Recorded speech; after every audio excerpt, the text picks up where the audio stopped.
This is the story of Jack Turner, a man who ignored the whispers of his body until they nearly became his last. Jack Turner didn't collapse from a heart attack. It wasn't a stroke. There was no scream, no dramatic gasp for air, no clutching of the chest. It was something quieter, more patient. It started in his feet. Every morning, at exactly 6:15, Jack walked into his tiny kitchen, cracked open a cold can of Mountain Dew, and took a long sip. The fizz hit his throat like fire. He exhaled with a satisfied grunt. Breakfast was simple, a glazed donut wrapped in a napkin from the gas station on Montana Avenue. Jack had been doing this for nearly a decade. Same soda, same donut, same stool by the kitchen window. Water? He hadn't touched a glass in days. Water's for fish, he'd joke. Linda, his wife of 31 years, would be up by then, already dressed in her supermarket uniform, hair pinned up, eyes tired. She didn't laugh at that joke anymore. She didn't argue either. She'd given up somewhere between the second and third decade of his stubbornness. "You packed your lunch?" she asked without turning from the sink. Jack grunted and nodded. The lunchbox on the table confirmed it. 2 bologna sandwiches, a pack of chips, and another soda. Sometimes a third, if the heat was bad. "Jack," Linda said more softly this time, still not facing him, "your feet were swollen last night. Really swollen." He grabbed his tool belt and slung it over his shoulder. "Yeah," he said, brushing it off. "Just stood too long. I'm fine." Linda turned then, her expression carefully neutral. "You're 54, Jack chuckled. "Don't remind me," she hesitated. "You should see someone, just to check." Jack kissed her cheek quickly, ending the conversation. "Love you, babe." And just like that, he was out the door. The sun hadn't yet crested fully over El Paso, but the heat was already creeping in. The job site was noisy, dusty, and alive with movement. Jack thrived in this kind of chaos. Hammering, shouting, machines backing up. His kind of music. He'd been in construction since he was 19. He knew beams, bricks, and cement better than he knew his own blood pressure. By 8 a.m., his shirt was already soaked through. He wiped his brow with a gloved hand and cracked open his second soda. He felt a little sluggish. The stairs to the second level seemed steeper than usual. His boots felt tighter. He bent down and unlaced them slightly. His ankles were puffier today. Still, he kept going. There was drywall to hang. At lunch, he sat on a stack of plywood with 2 co-workers. They chatted about the Cowboys, the rising price of gas, and the heat wave. "You look tired, man," said Luis. A guy half Jack's age. "Didn't sleep well," Jack replied. He took a bite of his sandwich, washed it down with the third soda of the day. His head buzzed slightly. Luis looked at him again. "You okay?" Jack wiped his mouth and forced a smile. "Old bones, that's all." He didn't mention the headache that had started just before lunch, or that he hadn't peed much since morning, or that when he did, it looked darker than usual. He told himself it was the heat. Maybe he needed more caffeine. When he got home that evening, Linda was watching TV, a crossword puzzle in her lap. She looked up as he limped in, dragging his right foot slightly. "Jack?" "Don't worry," he said, forcing a grin. "Long day, let me see." He sat on the couch and removed his boots with a grunt. She knelt in front of him, slowly pulling off his socks. His ankles were bloated, red, the skin looked stretched, shiny. Jack saw her face tighten. "I'm calling Emily," she said quietly. "No, you're not," Jack snapped. "Jack." "I'm fine, Linda. Don't drag him into this. She's busy. She's got work school. She's your daughter, and I'm her father," he said firmly. "She doesn't need to worry." Linda didn't argue. She stood up and went into the kitchen. A moment later, Jack heard the sound of a glass being filled. She came back and handed it to him. "Water," she said. He stared at it like it was poison. "You're not drinking soda in this house tonight," she added, her voice shaking a little. Jack took the glass, sipped it reluctantly. It tasted like nothing. No fizz, no bite, just plain boring nothing. He set it down half-finished and leaned back, staring at the ceiling. When she went to bed, he stayed up. He sat in silence, watching the ceiling fan turn, one slow revolution at a time. His legs ached, his lower back throbbed. He chalked it up to a long day. But deep down, something didn't feel right. The next morning, at 6:15, he opened the fridge. His hand hovered over the soda, then shifted to the water pitcher. He poured a glass, stared at it for a moment, then dumped it in the sink and grabbed the soda anyway. Old habits die hard. 3 days after Jack's right boot refused to zip up fully, the swelling had reached his calves. Not enough to stop him from walking, just enough to make every step feel like he was dragging weights. He adjusted by walking slower, taking more breaks. When coworkers noticed, he blamed the heat. When Linda noticed, he said it was just age. When Emily called, he didn't mention it at all. It was Thursday morning. The sky was still dark, the streets silent. Jack moved slower than usual. Sitting on the edge of the bed, he flexed his toes, then rolled his ankle. It cracked. The skin around it looked tight, shiny. He rubbed it with his hand, frowning. Linda came out of the bathroom, towel over her shoulder. She saw him sitting there, his elbows on his knees, staring at his feet. "You okay?" she asked. He looked up, blinked once, nodded. "You didn't sleep again," she said. Jack stood up, brushing past her. "Too hot. That's all." But it wasn't just the heat. The night before, he'd tossed and turned, shifting from side to side, trying to ease the pressure in his lower back. He couldn't find a comfortable position. His legs ached. His stomach felt bloated. He didn't say anything. Jack never said anything. At the gas station, he reached for a donut like always, but something about the grease smell made his stomach roll. He grabbed it anyway, along with a 20-ounce bottle of soda. On the drive to the job site, his chest felt tight, not painful, just full. He cracked the window and blamed the humidity. By lunch, his socks had left deep indents in his skin. He sat on the edge of the loading ramp, stretched out his legs, and stared at his feet. They looked like they belonged to someone else, a puffier version of him, a version that didn't belong on a construction site. Luis walked by, stopped, tilted his head. "You ever get that checked?" Jack shook his head. "Why?" "Just swollen." Luis hesitated, then shrugged and walked off. Jack didn't eat much that day.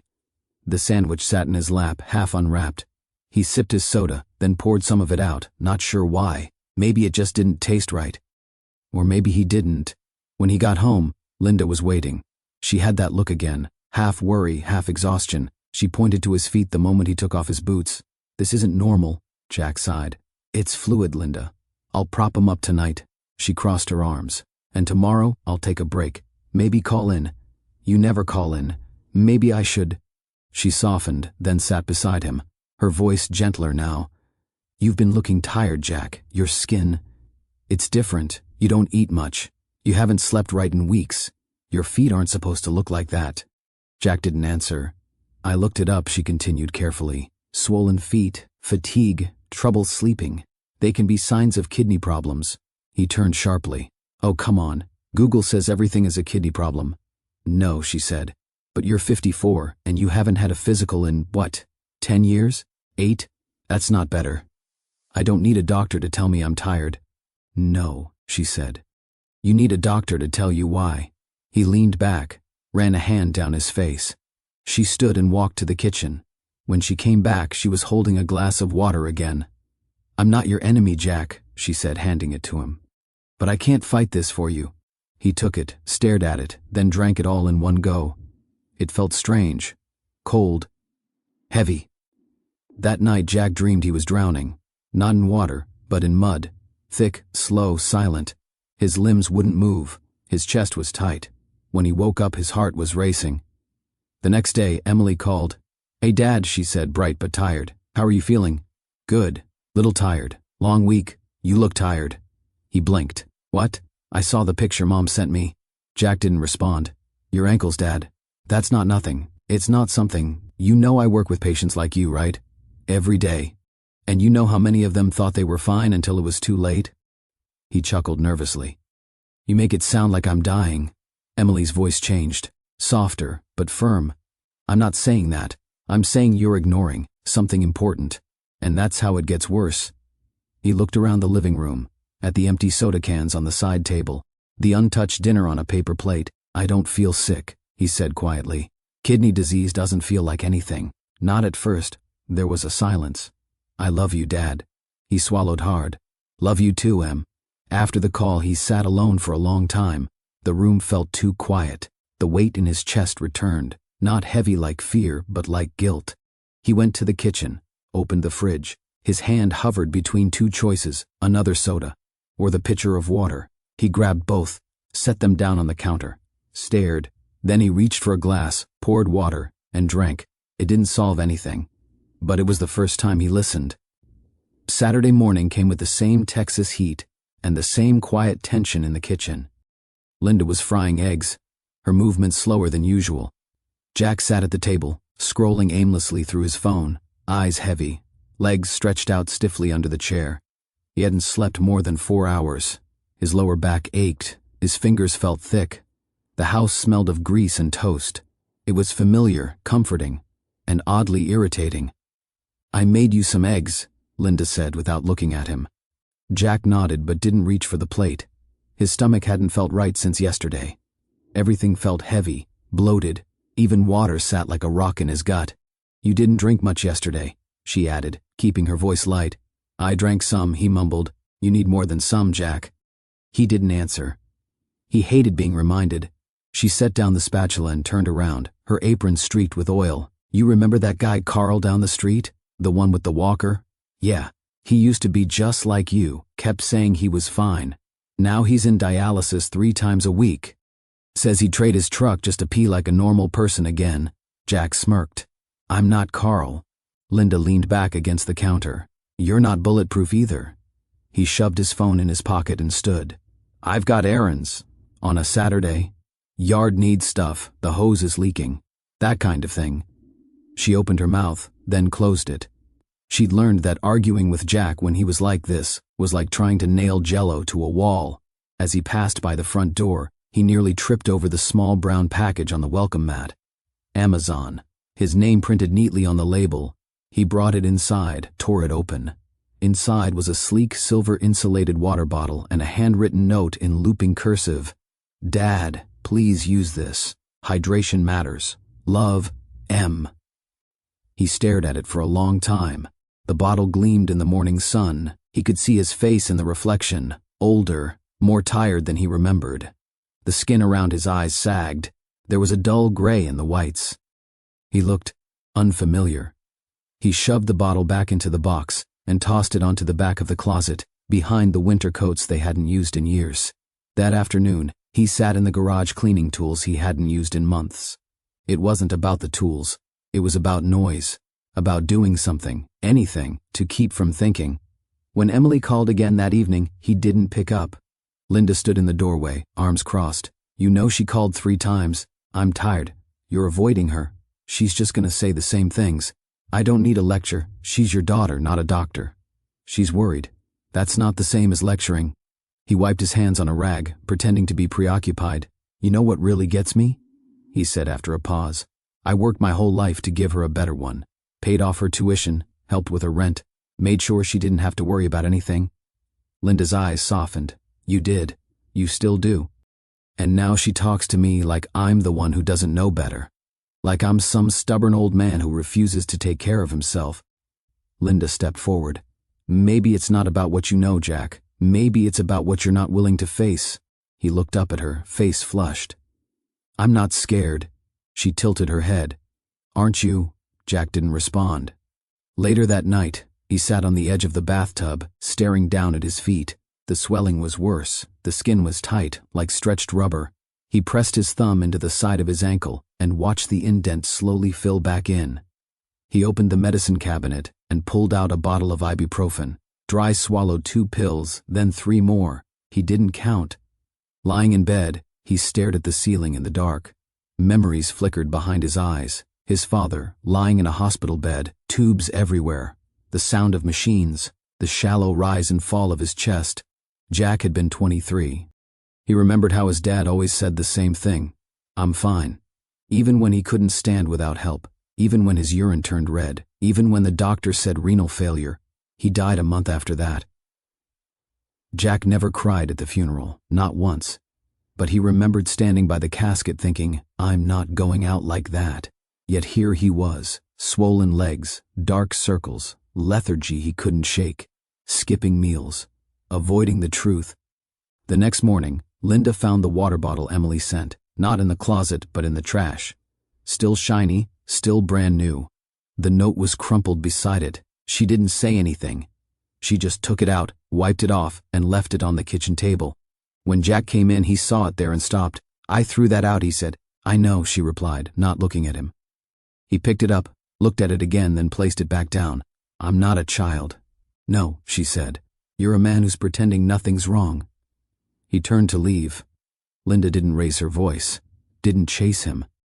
Just said, softly, "If you wait until it hurts, it might already be too late." He paused at the door. For a moment, just a moment, he looked like he might say something, but he didn't. The door shut behind him. Emily Turner had tried everything short of driving to El Paso and dragging her father to the clinic herself. She had sent texts. She had called. She had emailed articles from reputable medical sites. She even sent that water bottle, insulated, sleek, expensive, something he couldn't ignore. He threw it away. She didn't cry when her mother told her. She didn't yell. She just stared at the message, fingers frozen over her phone screen. Then she replied, "Try again. Put it somewhere he'll see it." She knew her father. He was a brick wall, unmoved by logic, unshaken by emotion. Toughness was his language. He spoke in action, not feelings. But Emily had seen too many men like him, at the hospital, in the nursing home where she worked nights to pay for her last year of school. Big hands, calloused palms, quiet, dying. She called again on Tuesday evening. He didn't answer. She called again on Wednesday, straight to voicemail. On Thursday, he finally picked up. "Hey, Em," Jack said, his voice lower than usual. "You've been dodging me," she said. "Been busy. Long hours this week. Mom said you haven't been at work." He was silent. "She said you've been in the garage. All day." Jack cleared his throat. "Got some repairs to catch up on. Are your legs still swollen?" He didn't answer. "Dad, a little can mean a lot," she said. Her voice was calm, but her hands were shaking. Jack sighed into the phone. "I know what you're trying to do. I'm not trying to do anything. I'm just asking. You're asking like a nurse, not like my daughter." Emily sat back in her kitchen chair, eyes fixed on the tile floor. "Maybe I can't separate the two anymore," she said. "Not when you're acting like one of my patients." Jack laughed bitterly. "I'm not your patient, Emily. That's the problem. My patients listen. You don't talk to me like I'm some stubborn old man. I'm talking to you like someone who doesn't want to lose her dad." Silence. "You know how many men I've cared for who said the same things you're saying now? I'm fine. It's just age, just tired. And you know how many of them ended up with a catheter, a dialysis port, or worse?" Jack didn't answer. "You think dying from kidney failure is quick? It's not. It's slow, miserable. You swell, you itch, you stop sleeping, you feel like you're drowning in your own body. And then one day, you just stop waking up." His voice was barely a whisper. "Em, I'm not trying to scare you, Dad. I'm telling you what I see. Every day. In men who didn't listen." Jack took a deep breath. It rattled a little. "I'm not ready to be one of them," he said finally. "Then do something. Anything. Go to urgent care. Get blood work. Let them check your creatinine. Let them look at your GFR. Just find out. How do you even know it's my kidneys? Because I've studied this. I've watched it happen. And because you're showing every sign." Jack looked down at his legs. They were propped up on the coffee table. The skin was red. His socks had left deep grooves again. "I feel like I'm letting you down," he said quietly. "You're not," she replied. "You'd only let me down if you kept pretending nothing's wrong." He chuckled softly. "You sound like your mother. She's smarter than both of us." "Yeah," he said. "She is." There was a long pause. "I want to be around," Jack said. "When you graduate. When you get married someday. I want to walk you down the aisle." Emily's throat tightened. She bit her lip. "Then don't disappear before any of that happens." He didn't say anything, but she heard it, the shift, that small crack in the wall. "I love you, Dad. I love you too, baby girl." The call ended. Jack sat in the dark, phone still in hand. For the first time in a long time, he felt like he was listening. Not just hearing words, but actually listening. And yet, when Linda came in an hour later with a folded list of local clinics, he waved her off. "Not tonight," he said. "When?" she asked. "Soon." She didn't push. She just left the list on the table, beside the water bottle. Monday morning started like every other, except for the heat. The sun hadn't even climbed over the horizon, and already the pavement shimmered. Jack wiped his forehead with a towel before he even left the house. The weatherman had warned of a high of 106 degrees Fahrenheit, the kind of heat that cooked your skin and dried your breath before you could catch it. He hadn't told Linda he was going back to work. She was in the shower when he slipped out the door, his lunchbox slung over his shoulder, boots dragging behind him like anchors. He told himself it would be a light day, just some drywall on the south side, no heavy lifting, nothing he couldn't handle. The moment he stepped onto the job site, the sun hit his face like a slap. The wind was dead. The air hung heavy, unmoving. It felt like stepping into an oven. Jack climbed the scaffolding slowly. Each rung of the ladder sent a dull ache through his knees, then his thighs. By the time he reached the top, his breath was shallow. He tried to hide it from the others. A sip of soda, a nod to the foreman. Keep moving. By 9:30 a.m., the sweat had soaked through his shirt.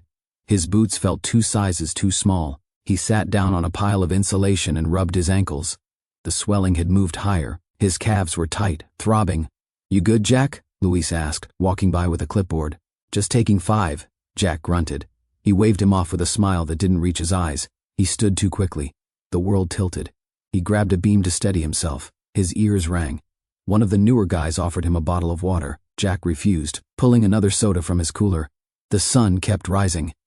The air thickened. Jack tried to push through, measuring, marking, lifting, but everything was slower. He couldn't catch his breath. His mouth was dry, but water seemed impossible. Soda felt safe, familiar. By 11:15 he was back on the ladder, one hand gripping the side, the other holding a tool belt that suddenly felt impossibly heavy. As he reached the 5th rung, his vision blurred. The edges of the sky turned white. His heart thudded hard once, then again, then fluttered, confused, weak. He didn't cry out. There was no scream. His body just gave up. Luis heard the crash before he saw it.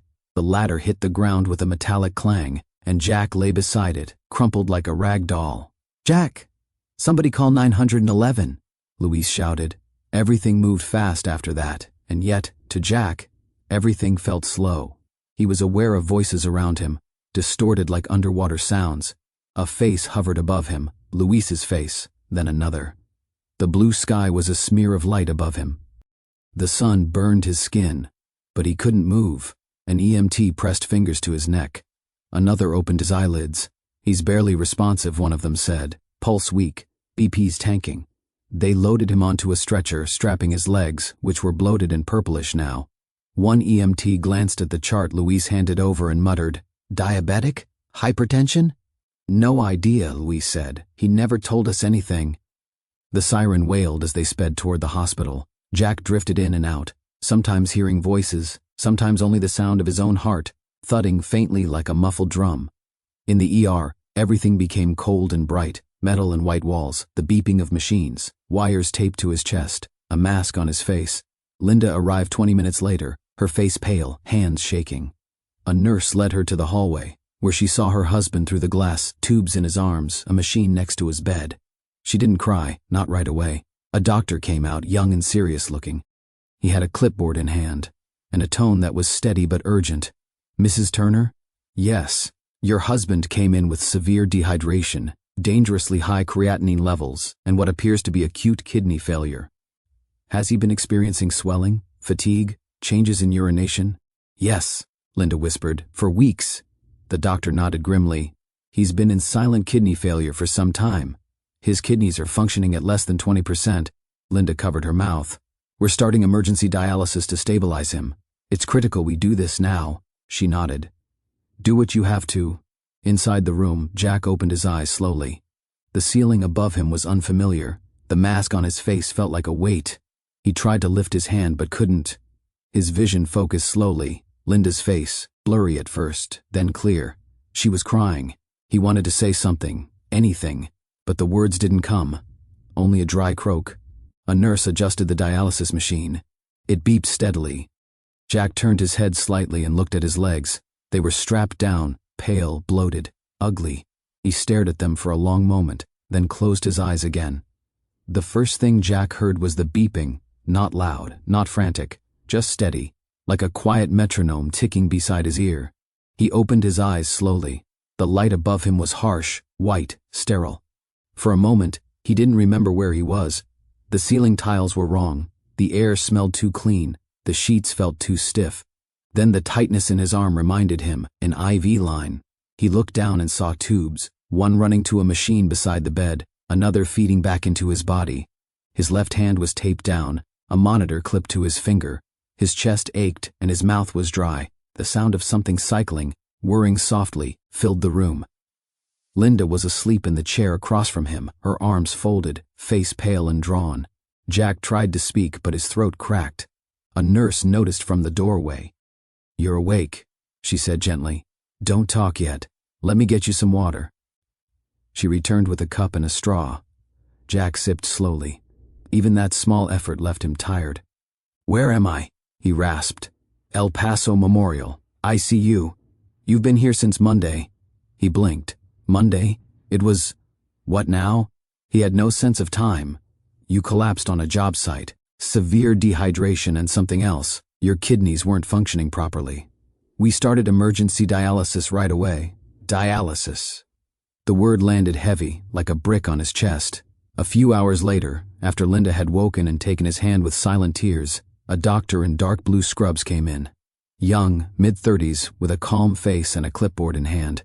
"Mr. Turner, I'm Dr. Ramsey. I've been overseeing your case." Jack gave a weak nod. "You're stable now, but your kidneys are in advanced failure. Your creatinine levels were dangerously high, above 9 when you came in. Normal's between 0.6 and 1.2. That tells us your kidneys were barely filtering anything." Jack blinked slowly. "So what now?" "We're continuing dialysis for now, 3 times a week. If your levels stabilize, we can reassess. But we need to be honest. Your kidneys are below 20% function. They may not recover." Jack stared at the wall. His ears rang. "I didn't feel sick," he said. "That's the problem," the doctor replied. "Kidneys don't scream. They whisper, quietly, until it's too late." Jack looked down at his arm, at the machine beside him, at the slow drip of fluid, the hum of artificial life. "I just thought I was tired. From work." Dr. Ramsey nodded. "Fatigue is common. So is swelling in the feet and ankles. Changes in urination. It's subtle at first, easy to miss, or ignore." Jack felt heat rise in his face. Shame, embarrassment.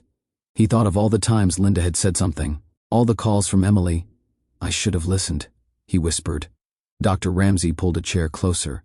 "I want to explain this in plain terms. Your kidneys are like coffee filters. They remove waste and fluid from your blood. When they don't work, the waste builds up. You retain fluid, your blood pressure rises, you feel weak, and if it goes too far—" He didn't finish the sentence. Jack closed his eyes. "So this is my life now? A machine?" "For now," the doctor said, "but this is also a second chance. You're here, you survived. Most people don't come in until they're already in complete shutdown." Jack nodded slowly.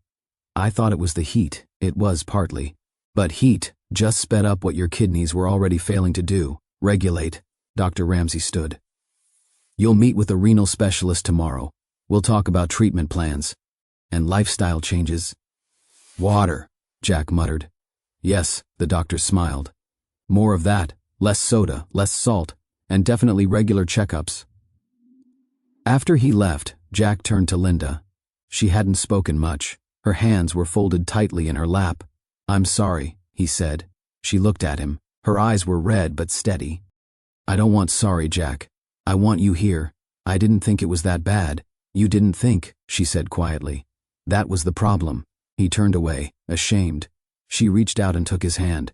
"I was scared," she said. "More than I've ever been." "I was too proud," he admitted. "Too stupid." Linda didn't argue. She just squeezed his hand and held on. That night, Jack lay in the hospital bed listening to the machine. Every sound, the click, the hiss, the hum, was a reminder of what he'd ignored. He thought about his father again, how he'd gone from tough and proud to weak and voiceless in just weeks. He remembered thinking back then, "I'll never let that happen to me." And yet here he was. The hospital walls were quiet in the early hours of morning. Jack lay in his bed staring at the ceiling, listening to the slow rhythm of the dialysis machine cycling beside him. It had become familiar now, comforting, in a strange way. A reminder that something was still working, even if it wasn't inside his own body. He hadn't said much since the doctor left yesterday. Linda had gone home for a change of clothes and a proper meal, despite her protests. The nurses encouraged it. Jack didn't argue. He needed time alone. The phrase, "if only I'd listened," repeated in his mind like a drumbeat. He wasn't a sentimental man. Never had been. But lying in that bed, bruises blooming under his arms from the 4S, legs thinner but still discolored, something began to crack. He thought of the first time he felt tired on the ladder. It was months ago, maybe last fall. He had chalked it up to the change in weather.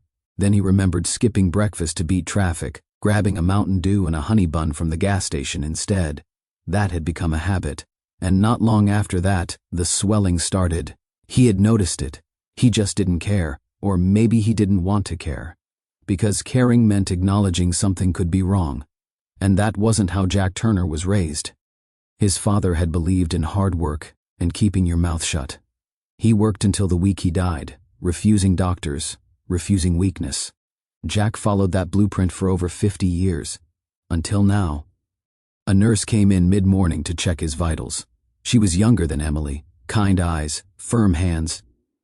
"You're doing well," she said. "Your BP is steady. Dialysis is working." Jack nodded, voice hoarse. "How long will I need this?" She paused. "It depends. Could be long-term. Could be temporary if your kidneys recover enough." He looked away. "And if they don't, then you'll adapt. We have patients who live full lives on dialysis. It's not easy, but it's doable." He didn't respond. "Mr. Turner," she added gently, "you're not the first tough man I've seen brought in here." Jack cracked a faint smile. "Let me guess, none of them listened either." "Not at first," she said, "but some of them lived long enough to tell others not to make the same mistake." After she left, Jack stared at the tray of hospital food. Low sodium, no red meat, no soda.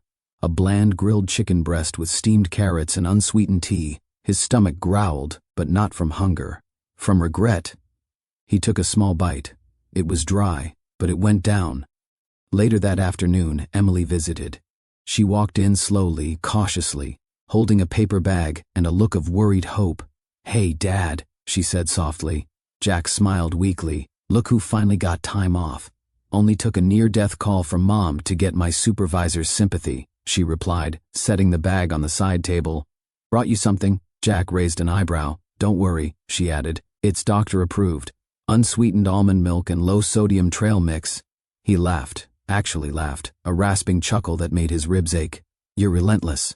I'm my father's daughter."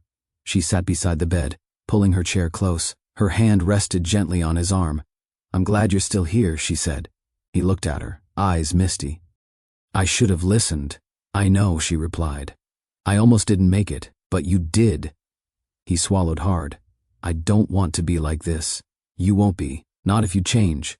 Old habits die hard, then kill them slowly," she smiled. "One bottle of water at a time." They sat in silence for a while, watching the clouds outside the window shift and slide across the afternoon sky.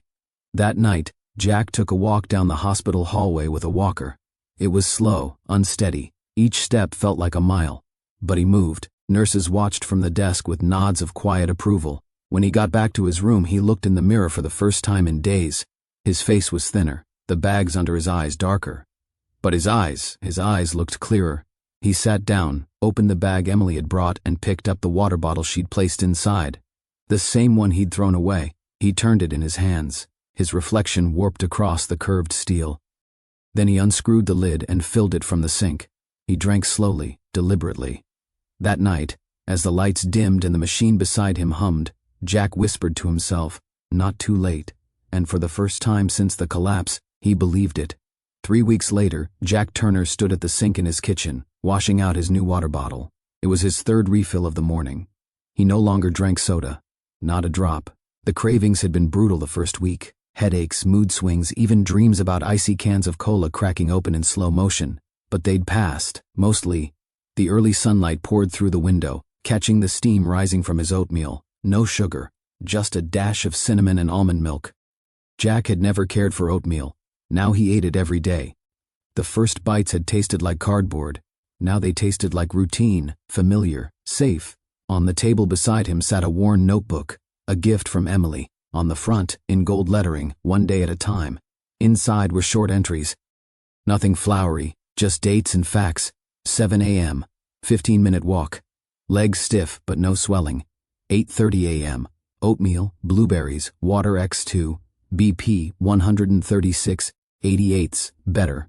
It wasn't poetry, but it was progress. After breakfast, Jack changed into walking shoes and stepped outside.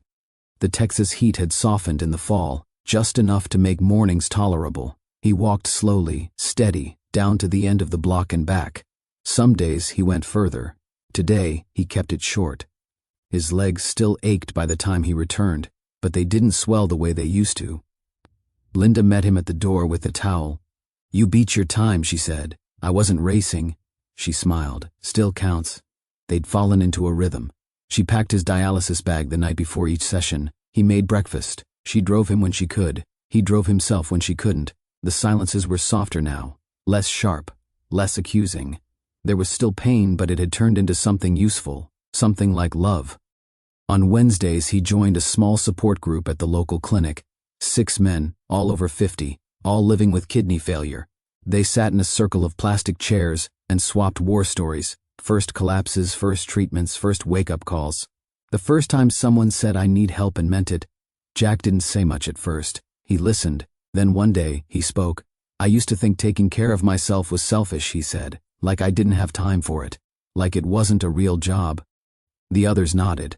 "Now I know the real selfish thing was pretending I'd be fine, because it hurt my wife, it scared my daughter, and it almost killed me." Luis visited that weekend. He showed up with a 6-pack of sparkling water and a bag of low-sodium tortilla chips. "I brought snacks, old man," he joked as he stepped through the door. Jack grinned. "As long as they don't kill me." They sat on the porch, watching the wind move through the trees. Luis looked at him carefully. "You look good." "Better than I expected. Feels like I aged 10 years in 3 weeks, Jack said. "But I'm here." Luis nodded slowly. "You scared the hell out of us, man." Jack's smile faded. "I scared myself." They sat in silence for a moment. "Every time my ankles swell now," Luis said, "I think about you." Jack turned to him. "Get checked." "I did. Last week." "Good." They didn't need to say more. Later that evening, Jack sat in his recliner, notebook open in his lap. He wrote carefully, 6 p.m., grilled chicken, salad, water, body, tired, but good tired, like I earned it. He paused, then added, grateful. That night, before bed, Jack stood in the mirror and looked at his reflection. He still looked older than he remembered, still had dark circles. But his eyes were sharper now, his skin less gray, his chest a little less heavy. He touched the scar near his dialysis port. "A reminder," he whispered, "one more day," then turned off the light. The folding chairs were arranged in neat rows. A small microphone sat on a stand at the front of the community room. There were donuts on the side table, decaf coffee in paper cups, and a laminated flyer taped to the wall. Kidney health awareness, early signs, real stories. Jack stood near the back, shifting uncomfortably in his button-down shirt. He hadn't worn it since Emily's graduation, and it felt tight across the shoulders. He looked out at the modest crowd, maybe 30 people, mostly older. A few younger ones in scrubs, some came with walkers, others sat with arms crossed, skeptical, waiting for a reason to care. Emily touched his elbow. "You okay?" He gave a dry smile. "I'd rather be on a ladder in the Texas sun." "Too soon," she said, though she smiled too. She had organized the event through her clinic, part of a health outreach program targeting early detection in working-class communities. When she asked Jack if he'd speak, he hesitated, but that was 2 weeks ago. Since then, he'd started to realize something. Maybe his story wasn't just for him. When his name was called, he walked to the front slowly, no notes, just his hands, calloused and stiff, gripping the sides of the podium. He looked at the room. No one moved. He cleared his throat. "My name's Jack Turner," he began. "I'm 54, and 3 months ago I thought I was fine." A few heads nodded. "I've worked construction since I was 19, didn't take sick days, ate whatever filled me up, drank soda like it was water, never went to the doctor unless something was broken or bleeding." A soft chuckle rippled through the crowd. "I used to say, it's just age, just tired. When my legs started swelling, I said I'd walk it off. When I couldn't catch my breath, I blamed the weather. When my daughter begged me to get checked out, I ignored her." He paused. His voice was steady, but something flickered in his eyes. "And then one morning I collapsed at work, woke up in the ICU. My kidneys were failing. I had no idea. The room was quiet now. Even the volunteers had stopped pouring coffee. I've been on dialysis since that day, 3 times a week. I can't eat the things I used to love. Can't drink what I used to drink. My whole life changed because I didn't listen. Not to my body. Not to the people who loved me. He looked down at his hands. But I'm here, and that means something. He stepped to the side and lifted his shirt just enough to show the port near his abdomen. This is what not listening looks like. A few gasps. Some leaned forward. He let the shirt fall. I'm not here to scare you. I'm here to tell you, if your ankles are swollen, if you're always tired, if your pee changes, if your skin gets darker, don't wait. That's your body talking. Don't be stubborn like I was. He glanced at Emily in the front row. She smiled through misty eyes. I used to think going to the doctor was for people who had time or money to waste. I thought I was being tough. But the truth is, checking in with your health isn't weakness. It's responsibility, especially if you've got people counting on you. He paused again. I almost didn't get a second chance. A lot of folks don't. He nodded toward the audience. But maybe someone in this room will. Maybe someone will listen today and make that call, get that blood work, catch it early. He exhaled slowly, and if you already missed the signs, if you're already in it, like I am, just know, it's not over. It's hard, but it's not the end. He stepped back from the podium. A moment passed, then soft applause, then louder. After the event, several attendees came up to shake his hand. A retired schoolteacher told him her husband had passed from kidney failure because he never took it seriously. A younger man in a work uniform said his feet had been swelling for weeks. He'd made an appointment that morning. Jack listened. He didn't rush. He didn't dismiss anyone. He stood there, quietly absorbing it all. Like bricks he knew how to carry. As the crowd thinned, Emily walked over and hugged him tight. You were incredible. I was terrified. No one could tell. He smiled. That's because I didn't faint. They walked to the parking lot together, the autumn wind tugging gently at the leaves around their feet. The sun was soft now, not threatening, just warm. You think anyone will remember what I said? Jack asked. I know they will. He paused. Maybe that was the point. Maybe me going through this wasn't just about me. Emily squeezed his hand. That's what second chances are for. He looked out across the street at a row of ordinary houses, laundry flapping on a line, a man watering his yard. I just hope the next guy listens sooner. The kettle let out a soft hiss as steam rose toward the ceiling. Jack stood in the kitchen, pouring hot water over a tea bag. Green tea, not coffee. His doctor had told him it was easier on the kidneys. He used to laugh at tea. Now it started his day. The sun hadn't fully risen yet. The house was quiet. Linda was still asleep, and the air outside was just beginning to shift from cold to warm. Jack took his cup and walked out to the porch, wrapped in a faded flannel robe, slippers soft against the wooden boards. He sat in his favorite chair, the one that creaked just a little when he leaned back. From this spot he could see the street corner, the fence, and the small garden Linda had started again. The marigolds were already blooming. He sipped the tea slowly, letting the warmth coat his chest. The dialysis port was still in place, but the treatment had moved to home-based peritoneal now, less invasive. More freedom. Emily had helped set it up before she went back to Dallas. She called every other evening. Did you walk today, Dad? Yup. Did you drink water?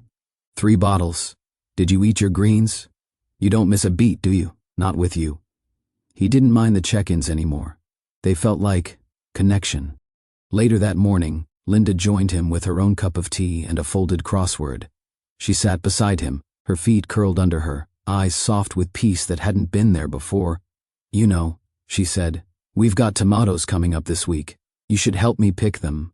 I can manage tomatoes, Jack replied. As long as they don't talk back. She smiled and reached for his hand. They sat like that for a while, watching the wind stir the bushes, a few birds squabbling over a patch of seed on the sidewalk. At noon, Jack pulled out his notebook, the same one Emily had given him. He flipped to a new page and wrote slowly, Day 74, walked 20 minutes. No pain, BP good, tea instead of coffee. Garden with Linda later. I'm still here. Then, after a pause, he added, grateful. Again, he thought about the past few months, how close he had come to vanishing.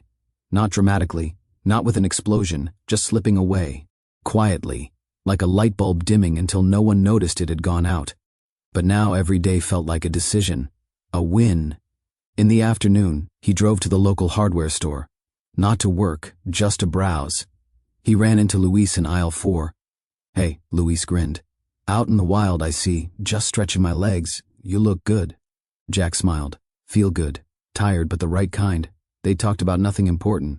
Tools, paint colors, the price of lumber. But it felt like something sacred, the return of normal. That evening, Jack stood in front of the bathroom mirror. He studied his face, not younger, but more alive, less swollen, his eyes clearer. He brushed his teeth slowly, washed his face, and turned off the light. In bed, Linda curled beside him, book resting on her chest. "You asleep?" he whispered. "Not yet."